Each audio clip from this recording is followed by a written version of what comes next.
Fala galera, aqui quem tá falando é o Otávio e esse é mais um episódio do Biomedcast. Sejam bem-vindos!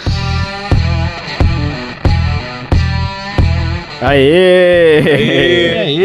Que começo animado. Começo animado depois de um outro do último cast, um começo meio sombrio, Nossa senhora, velho, tava tenso com aquele coisa lá, meu, ainda, até agora. Agora saiu tudo, vai. Fala galera, aqui quem tá falando é o Bruno e não adianta chorar pelo reagente derramado. Opa! O Bruno, acho que ele fez um banco de frases assim, tá ligado? Pra ele colocar no começo do cast, velho. O Bruno fica a semana inteira pensando nas frases. Eu também, eu fico o dia inteiro. Qual será que é a frase que eu vou dizer hoje? Será que eu vou falar em latim? Já será que sei, eu vou ler a frase do meu, ler a frase do meu WhatsApp, biomedcast.com. Vai lá, Bilu, vai. Fala galera, aqui quem fala é o Luiz e hoje eu sou o Dr. House com bacharel em biomedicina. Eita! Galera, é temático. Mas hoje eu sou o Dr. House com bacharel em biomedicina. Isso aí, muito bem. Vai lá, Roger. Opa, e aí pessoal, aqui é o Rogério e não pensei em nenhuma frase dessa vez. Sem graça, né, cara? Tá certo. Isso aí.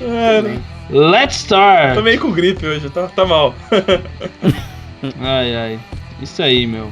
Seguinte, vamos começar então esse episódio.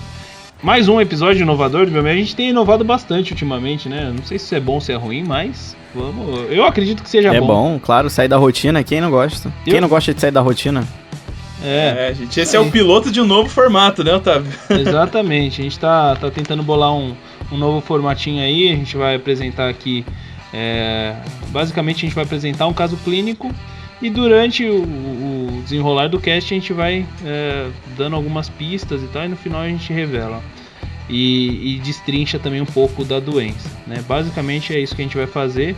Se vocês gostarem desse formato, a gente continua. Se não tiver uma boa aceitação, a gente corta, né? Então é simples assim, vai ser um piloto, né? E vamos testar. E galera, pra ficar uma coisa mais bacana, né? Como a gente discutiu antes, vamos combinar de podcast para ouvinte. Vamos fazer o seguinte: se você estiver ouvindo esse podcast em casa, né, com mais tranquilidade, não estiver muito atarefado, a gente aconselha que você então pegue um papel e uma caneta e comece a escrever os sintomas que a gente vai escrever para ser uma coisa interativa, né, meninos? Sim, excelente ideia. É uma coisa legal. Excelente ideia. E se vocês estiverem, como a gente sabe que a gente também tem muitos ouvintes que escutam a gente no ônibus, não vai fazer isso se você estiver dirigindo, é claro, né? A gente não quer ser responsável por nenhuma morte.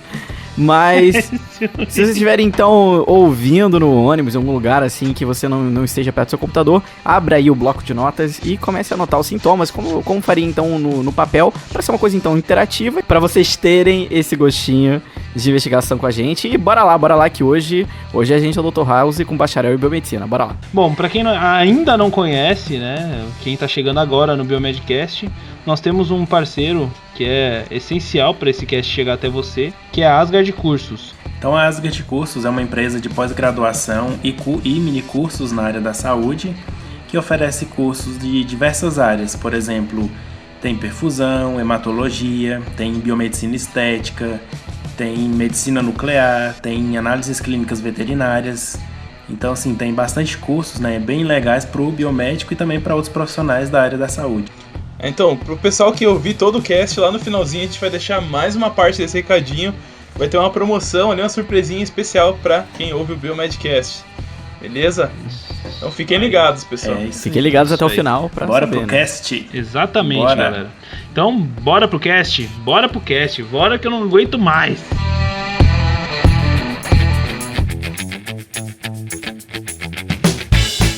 Vamos anunciar aqui já então, né, oficialmente, né, para todos, até então só os nossos padrinhos sabiam da novidade. Agora os episódios regulares do Biomedcast são editados por um terceiro, gente. Olha lá, graças a Deus nós tivemos agora, graças a Deus e aos nossos padrinhos e madrinhas, nós temos condição de bancar uma edição profissional, né, e graças ao Rafael Miguel, que é quem está editando esse cast para vocês, vocês vão estar ouvindo esse recadinho agora, né? Esse cast, enfim. O Bruno vai estar um pouco mais livre, né? Agora eu vou ficar aí só por conta dos Express, né?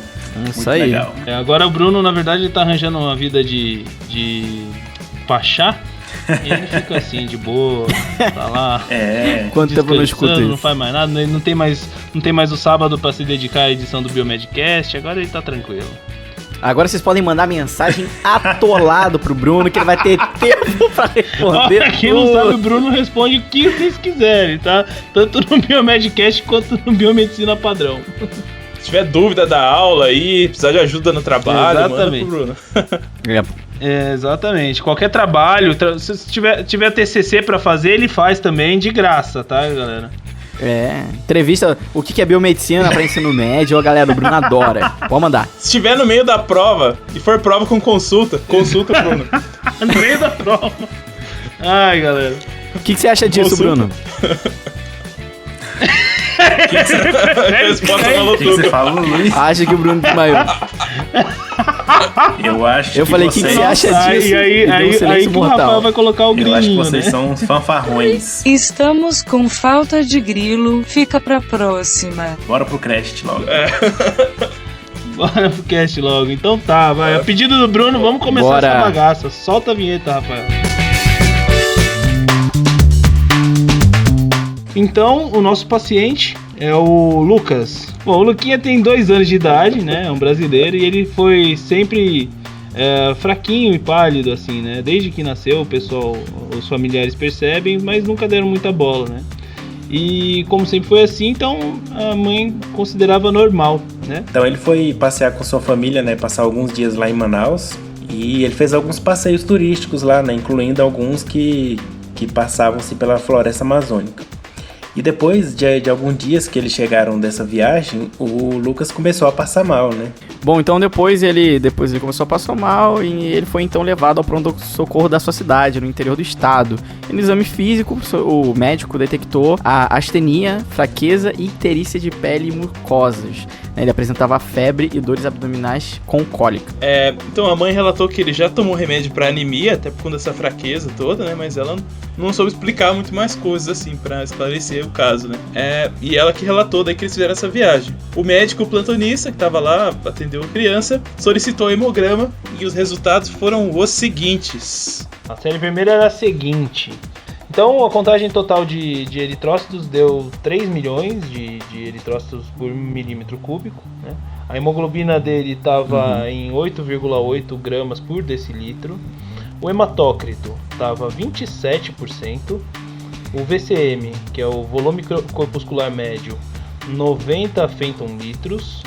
O HCM, que é a hemoglobina corpuscular média, 29,3 picogramas.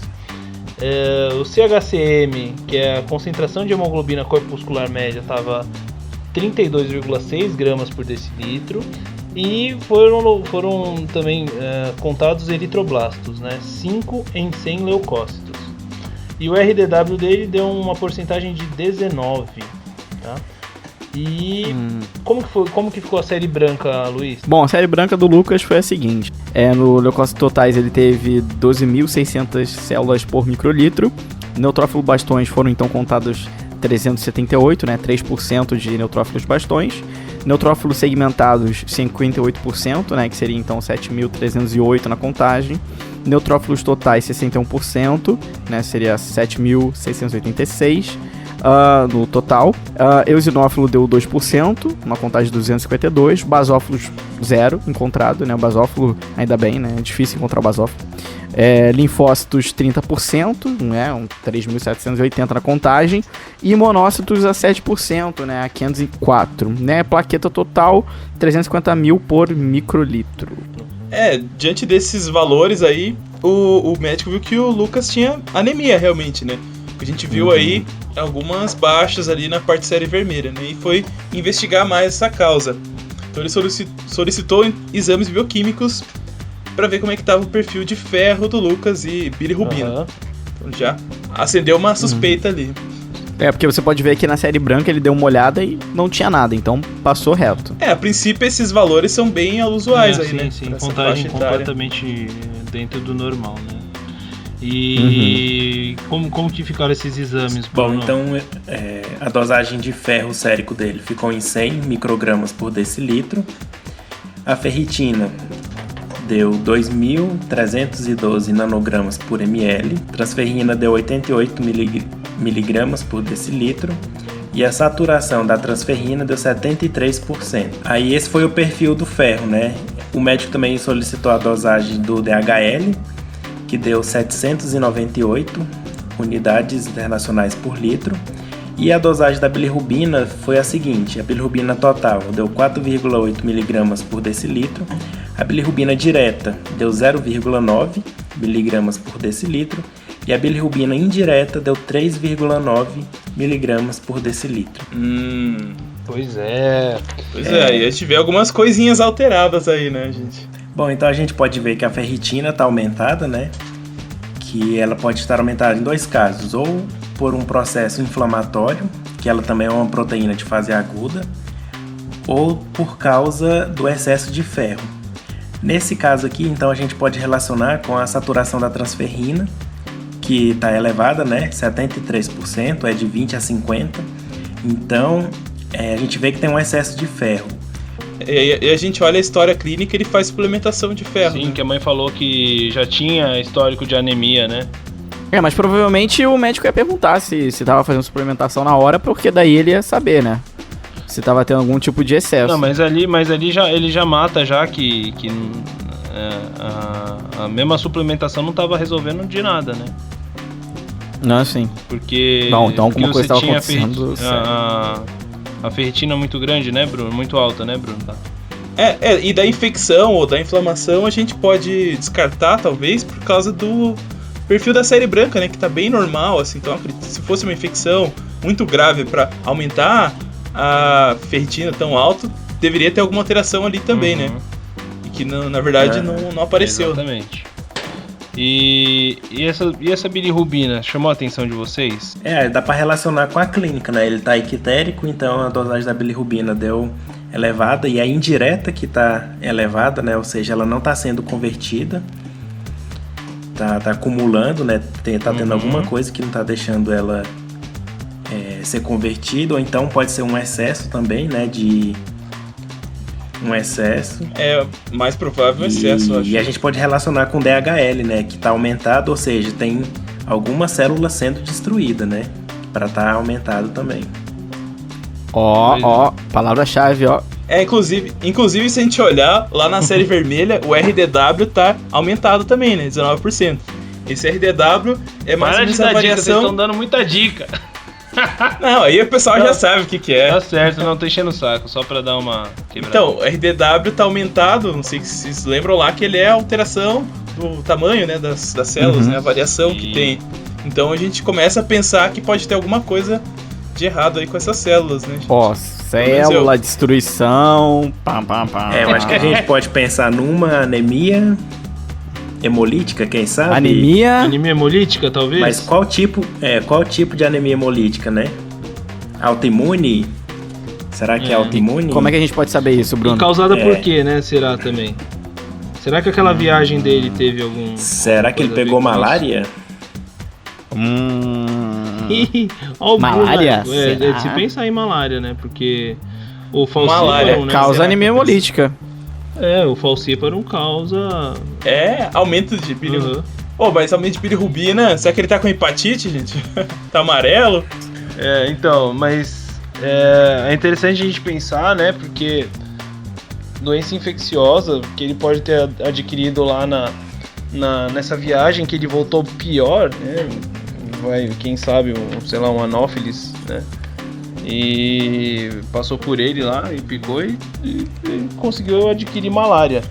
Mas o que a gente consegue... Como que a gente consegue descartar a malária desse diagnóstico, galera? Microscopia, né? Tem que levar a amostra para ser avaliada no microscópio, né? Pra gente conseguir realmente visualizar o que tem de errado nessa hemácia, por que deu esse RDW ali, né? Diferente e tal. Eu acho que uma coisa assim seria mais clínica, que se fosse uma malária, teria uns picos febris, né? Então, de horas em horas, né? Ali ele tinha febre, mas pode ser só um processo inflamatório leve, né? Então, não necessariamente seria a malária, né? Tá, mas agora vamos pensar o seguinte, tá? A gente tem todo esse quadro, a gente sabe que a série branca tá normal, né? Fazendo todo esse panorama, vimos que a série vermelha tá estranha, pode estar tendo algum tipo de degradação, já pensamos em anemia hemolítica. Mas e aí, agora pensando como biomédicos, qual seria o próximo passo pra gente... Tá bom, é uma anemia, mas qual tipo de anemia, né? A gente já viu que pode ser uma anemia hemolítica, né? De acordo ali com a série vermelha e tudo que tá acontecendo. Mas e aí, Bruno, Rogério e Otávio, o que a gente faz nesse exato momento? Ó, uma coisa que eu acho que faltou nesse hemograma foram as observações. Faltou lá a observação. Não sei se ninguém falou nada. Às vezes, né? Será que eles olharam a lâmina? Então, justamente, né? Eu com um padrão desse de série vermelha, eu teria dado uma olhada na lâmina, com certeza, né? Uhum. E aí a gente já percebeu uma falha desse laboratório que, infelizmente, não olharam a lâmina. Acho que deixaram no equipamento e liberaram o resultado do jeito que saiu no equipamento, né? Que isso...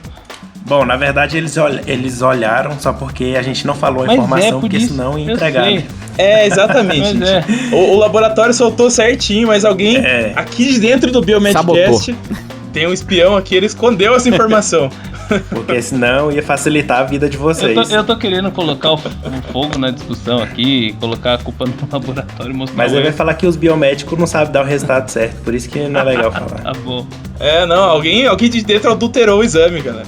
É grave isso. Isso é grave, hein? Isso é grave. Tirou lá. Tirou pro finalzinho lá onde fala a doença que eu tô achando que foi a capivara.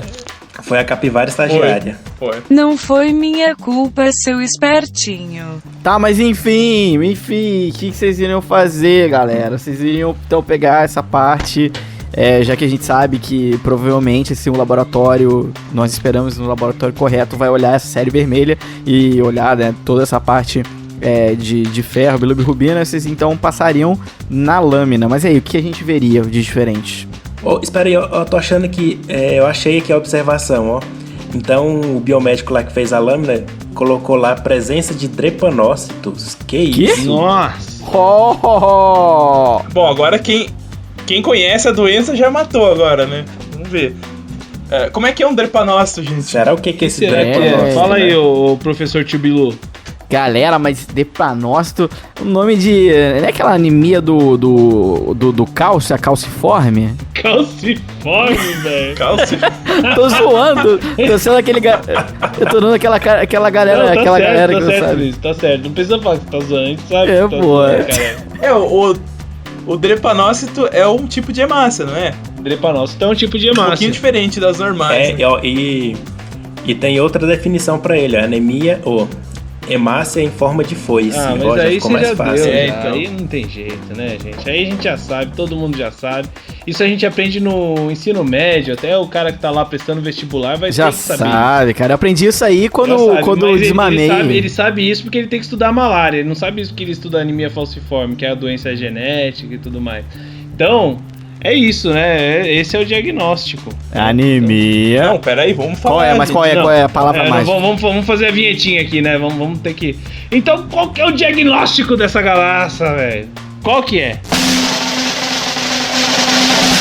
Então, o nome da doença, gente, é anemia falciforme. Então, ela é caracterizada aí por essas hemácias que tem um formato um pouco mais oblongo ali, que lembram, alguns dizem que lembram uma claro foice, que lembra. não sei. Lembra bastante. Lembra. Parece uma lua, assim. Uma lua minguante, sei lá. Então crescente. vamos ter que mudar agora o nome da hemácia, porque o Rogério acha que parece com uma lua. Eu acho. Vamos Não mudar, parece foice. Vai ser... Pô, cara, a foice tem um... Anemia lunaniforme. Em forma de banana picada. legal, Tá. Formato de banana, forma de banana. A banana picada. Anemia bananiforme. Uma banana vermelha. Bom, mas calma aí, a gente tá falando isso, mas só porque viu o drepanócito. E como que confirma esse diagnóstico, então? Ele tem esse que médico pedir uma teria que fazer? série de outros exames pra confirmar. Mas, na verdade, bom, vamos falar dos outros exames. Não, mas sabe por quê? A gente tem a anemia falciforme e a gente tem o traço falciforme, né? Então, às vezes aparece lá o drepanócito e não é realmente anemia falciforme. Exatamente. Mas e aí? Então tem que fazer mais exames aí, galera. Então, a gente tem um teste de avaliação, né? qualitativa que determina a presença ou ausência da hemoglobina S. Né? O que é essa hemoglobina S, gente? Para explicar o que é hemoglobina S, a gente tem que explicar o que é hemoglobina primeiro e o que é o normal, né, de ter na hemácia.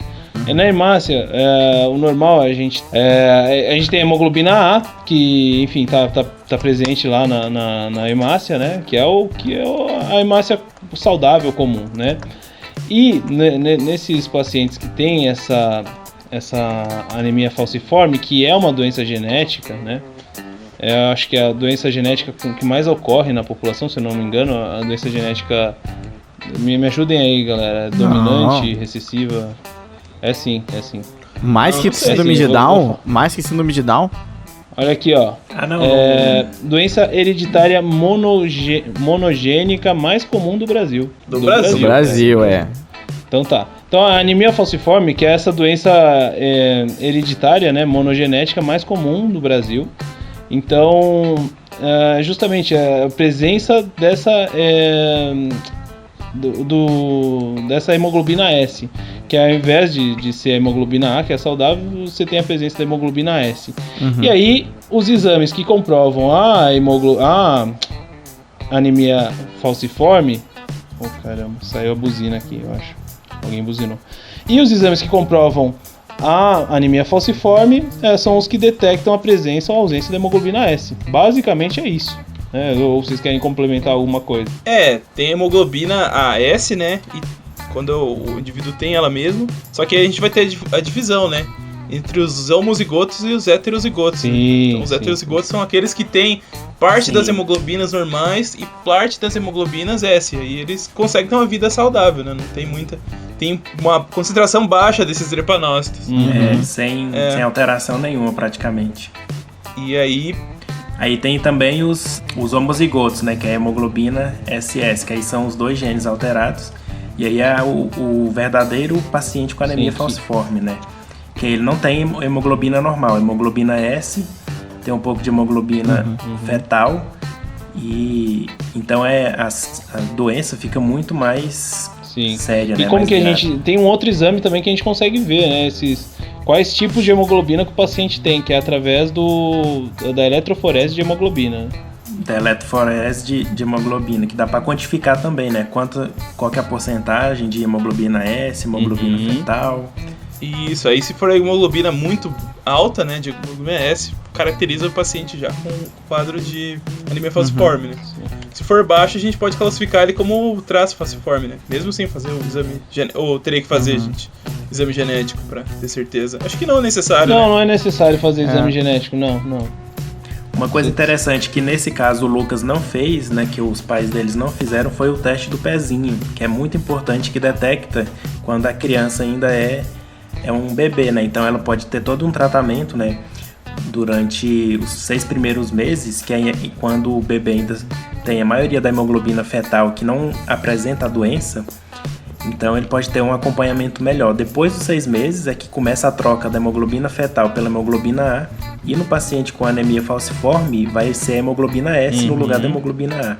Então ele vai começar a apresentar todos os sintomas. E quem é traço, quem só tem o traço da anemia falciforme, acaba que pode ter a hemácia, né, o eritrócito em formato de foice, mas a parte da clínica dele, vocês sabem, né, eu acho que ele pode manifestar levemente, né, os sintomas. Não há presença nenhuma de sinal clínico. É anemia, normalmente, né? Ele é normal, totalmente, só tem o traço mesmo, né, no banco de sangue dá pra determinar se ele, tipo assim, dá presença da hemoglobina S, não dá pra saber se se ele é homozigoto ou heterozigoto, mas assim, clinicamente ele é normal. Em circunstâncias normais, esse paciente que tem traço falciforme, ele jamais vai apresentar qualquer clínica, qualquer sinal, traço clínico da doença.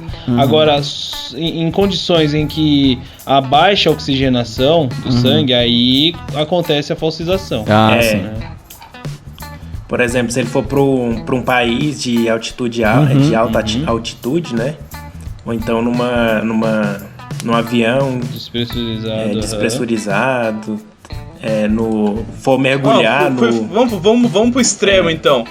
Fui escalar o Everest e tem o traço falciforme. Assinar um atestado de óbito. Não, ele vai passar mal só, que ele não vai conseguir oxigenação. Vai passar mal. Aí vai manifestar o traço falciforme, né? Não, ele vai começar a falsizar as hemácias, né? Porque assim, pelo que eu entendo, é o seguinte, o paciente que tem o traço falciforme, as hemácias dele são normais. As hemácias são normais. Porém, quando esse paciente é exposto a uma situação de baixa oxigenação, aí as hemácias começam a falsizar. Pelo que eu entendo é isso. Sim, mas é numa quantidade menor, então ele não vai ser a mesma coisa de um paciente clássico, sabe? É um claro. Ou, por exemplo, outro exemplo extremo, fui correr a Olimpíada lá na maratona, aí comecei a forçar lá pra respiração, será que pode manifestar também? O que vocês acham? Eu acho que sim, né? Dependendo do nível de estresse no corpo. Dependendo do esforço, né? Dependendo do estresse, porque na verdade a maior complicação que o paciente vai ter é complicação vascular, né? Isso aí. As hemácias, se elas se falsizam, normalmente a hemácia ela é um pouco mais flexível, né? Ela consegue passar nos vasinhos pequenos e tal, com relativa facilidade, né? Quando ela fica falsizada, ela fica um pouco mais dura, né? E o formato dela atrapalha, então ela pode prejudicar ali a circulação nos vasinhos pequenos, né? Então a pessoa pode sentir ali algum mal-estar relacionado a isso também, né? Que é o clássico da anemia falciforme, né? A vasoclusão, que vai obstruir os vasos, causa infarto. Tem muito paciente que infarta o baço, né? Aí tem autoesplenectomia. E uma outra coisa é que essa hemácia falsizada, ela é mais frágil também. Então ela depois que ela falsizou, logo ela vai ser destruída, né? Ela vai ser substituída por uma hemácia nova. E aí a gente explica lá o que nosso paciente tinha bilirrubina alta, tava com icterícia, né? Porque a destruição de hemácia é maior. O fígado dele tava sobrecarregado com essas hemácias que estavam sendo destruídas mais rápido do que o normal, né? Inclusive a anemia também, né? Da onde que veio essa doença, gente? Vamos dar uma olhadinha na história? Acho que a gente dá tempo. Legal, vamos passar no histórico da doença. Toca a vinheta aí, Rafael. Vamos lá. Então, o histórico da anemia falciforme. O que vocês têm para contar um pouquinho pra gente aí a respeito de onde que a gente começou a identificar essa doença aí, que hoje, graças ao avanço da ciência, a gente já tem uma detecção precoce e que aumenta muito a qualidade e a vida das pessoas. Bom, é uma doença proveniente da África, né? Então, geralmente, quem é afrodescendente tem a probabilidade maior de nascer com a doença, né? Dizem que não é uma coisa muito certa, mas que essa doença, né? Os pacientes que tinham anemia falciforme conseguiam sobreviver à infecção pela malária, porque o plasmódio não dava conta de sobreviver dentro das hemácias falsizadas. Por isso que teve essa seleção desses pacientes com anemia falciforme. E por isso que, só um adendo da malária, a malária que mais ocorre na África não é a falciparum, né? Que não é o Plasmodium falciparum, é o Ovalle ou Vivax. Né? Vivax. Que tá mais presente lá na África. Não, e aí, assim, não é confirmado, mas foi a história que acho que todo mundo ouviu na graduação até, né? Quando falavam aí que, na verdade, como é muito prevalente essa doença lá, as pessoas que tinham esse traço falciforme conseguiam sobreviver melhor do que as pessoas que não tinham. Então, de certa forma, a doença ajudou eles a sobreviverem, né? Então é interessante de pensar que a doença continua passando adiante porque ela teve uma função, né? Em algum período ali da história. Então, assim, a doença falciforme é uma doença genética, como a gente já falou, né? Então, existem vários tipos, que a gente chama de doença falciforme, né? Dentro das doenças falciformes, nós temos a anemia falciforme, que é aquela forma homozigótica, né? Que tem a hemoglobina S nos dois genes. Tem também, por exemplo, o traço falciforme, tem hemoglobina SC, né? Vários tipos de hemoglobina. Tudo isso é doença falciforme. A anemia falciforme é uma dessas doenças, né? É a anemia causada pela presença da hemoglobina S, seria isso? Exatamente. Um dado mais histórico até interessante, né? Que eu nem sabia que existia essa área, antropologia genética. Olha que foda, né? Estima que o tempo decorrido para que a mutação da anemia falciforme, né, se concretizasse foi de 70 mil a 150 mil anos passados, né? Isso significa mais ou menos de 3 mil a 6 mil gerações. Olha que doido. Nossa senhora, hein? Faz um tempinho, hein? É um tempo, cara. É muito tempo, hein? Ela evoluiu junto com o ser humano, hein?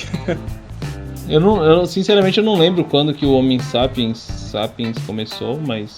Não, faz mais velho, bem mais velho. Bem mais velho.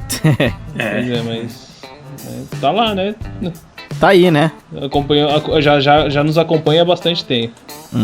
Então assim, o principal da fisiopatologia dela é essa troca de aminoácidos, né? Do valina, do ácido a troca do ácido glutâmico pela valina, né, na cadeia beta, e essa cadeia beta então vai polimerizar na membrana da célula e vai fazer com que ela fique naquela forma de forma de foice, né? Então com isso acontece todo os sintomas da doença, né? Que é a falta de oxigênio por causa da anemia, por causa dessa forma da hemácia. Então quer dizer que é um nucleotídeo lá, diferente, faz tudo isso?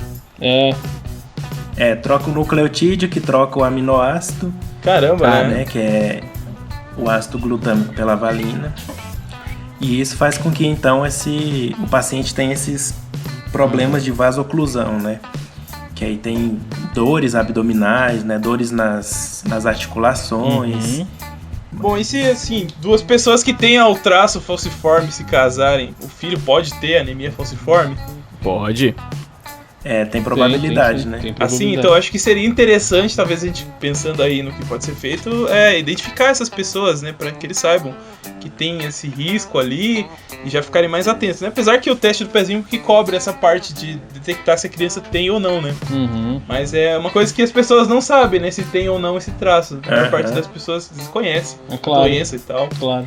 E que podem ter. Teria que fazer um aconselhamento genético com eles, né, para falar, olha, vocês dois têm um traço falciforme e a chance de o filho de vocês ter a anemia falciforme é de tanto. Então, né, eles tinham que ser aconselhados e pensar bem antes de ter um filho, né? Porque pode ser que ele nasça com anemia falciforme. Ou seja, se você está aí prestes a se casar ou está namorando, convide sua namorada para uma consulta com um geneticista. Nossa. Fazer uma coisa. Não é. Apesar que hoje em dia a doença tem tratamento, não é tanto uma coisa tão séria assim, né? Tão grave, se for detectado, né? Então, se a pessoa souber que tem... Mesmo assim é muito ruim, porque, tipo assim, você tem que ficar fazendo hidroxiureia, que aumenta a hemoglobina fetal, tem que ficar fazendo transfusão sanguínea, que pode... Vai perdendo as hemácias, né? Surgir anticorpos irregulares, e aí você fica com a doença autoimune, né? Então, assim, é bem complicado. Uma situação, não é uma doença nem um pouco fácil de lidar, a qualidade de vida não vai ser. Nenhuma doença é legal ter, né? Mas ainda mais doença genética é complicado. Doença genética é bem complicado. E a questão do transplante de medula óssea, vocês já ouviram falar para anemia falciforme? Não ouvi. Não. O governo autorizou, né, fazer alguns transplantes para aqueles pacientes que já tentaram de tudo, assim, era a última coisa, né? A última saída era fazer esse transplante, mas a taxa de mortalidade é cerca de, se não me engano, 50%. Caramba. Então, tipo assim, tinha que colocar na balança, né? Ou você faz e morre, ou você não faz e morre, né? É bem complicado mesmo. Ou vive na condição que talvez a pessoa já consiga mais, né? Então... Complicado arriscar. E a qualidade de vida é complicada, né? Eu na época da residência, eu acompanhei o caso de um paciente que tinha uma anemia chamada Black Fan Diamond.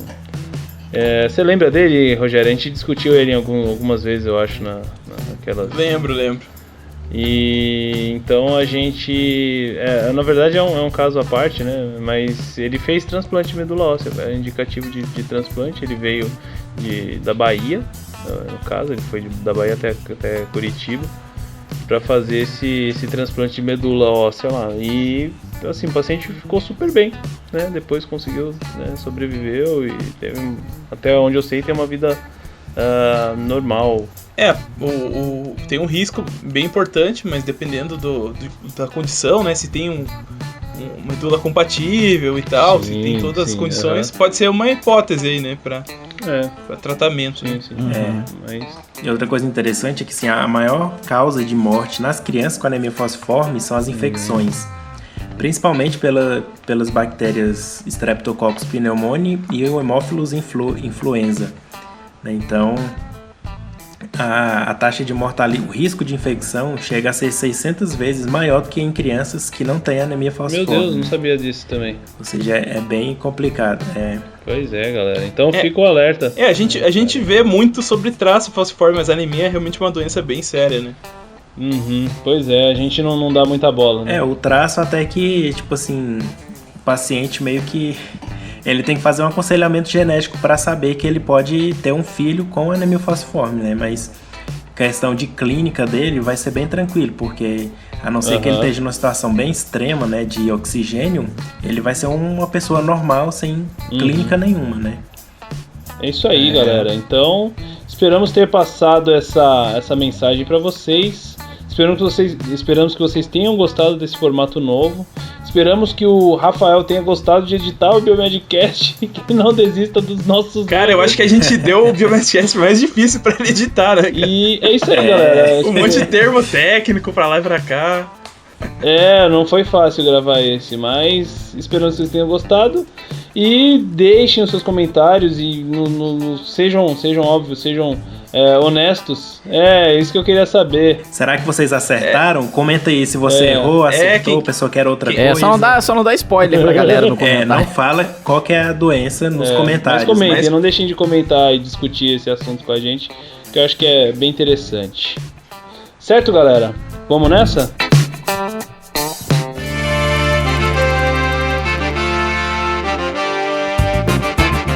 Galera, como nós já havíamos prometido no início desse podcast, se você ouviu aqui, temos um presente especial da Asgard para você, se você ainda não sabe desse presente, mas é muito bom, é melhor você saber, né? Então, quem for na Asgard Cursos e for se matricular, né, em alguma das pós-graduações lá e falar que ouviu pelo Biomedcast, né, falar deles pelo Biomedcast, é só você chegar lá e falar assim, eu vim pelo Biomedcast, e adivinha que você vai ganhar? 5% de desconto em cada mensalidade e 10% de desconto na matrícula, na hora.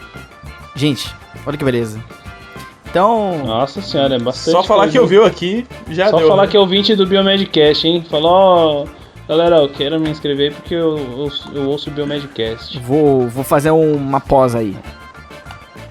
Quero fazer uma pós.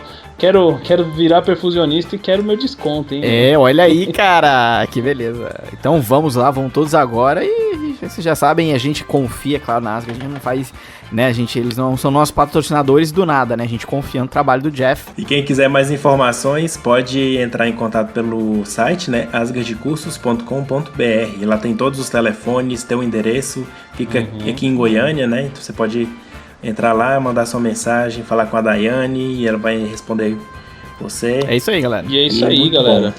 Então tá, recado dado, bora finalizar e partir pro planejamento do próximo Express. Então tá, vamos lá, vamos dar tchau pro pessoal e falar aí nas nossas redes sociais e tal. Aí. Onde que o pessoal consegue nos encontrar? No Facebook, Luiz?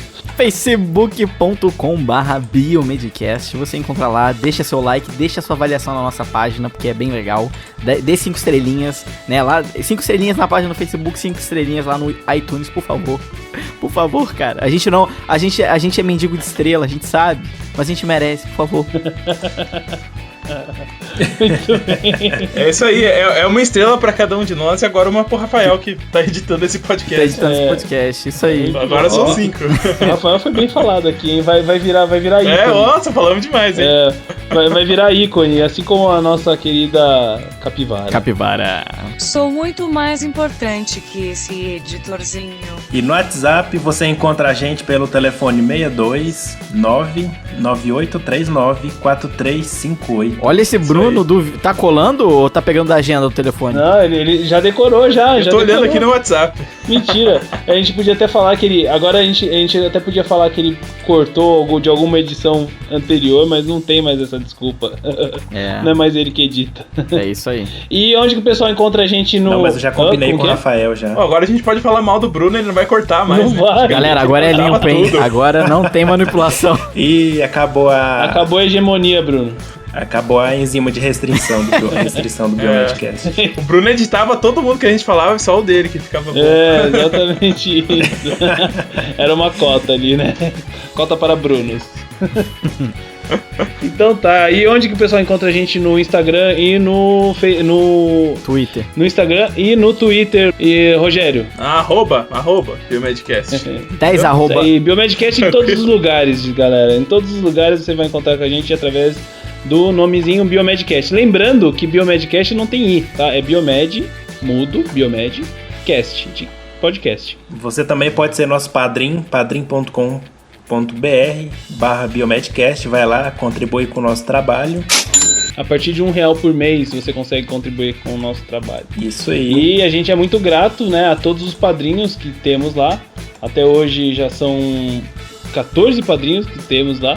E já somamos mais de R$200 por mês. Queremos você lá, hein? Queremos você lá.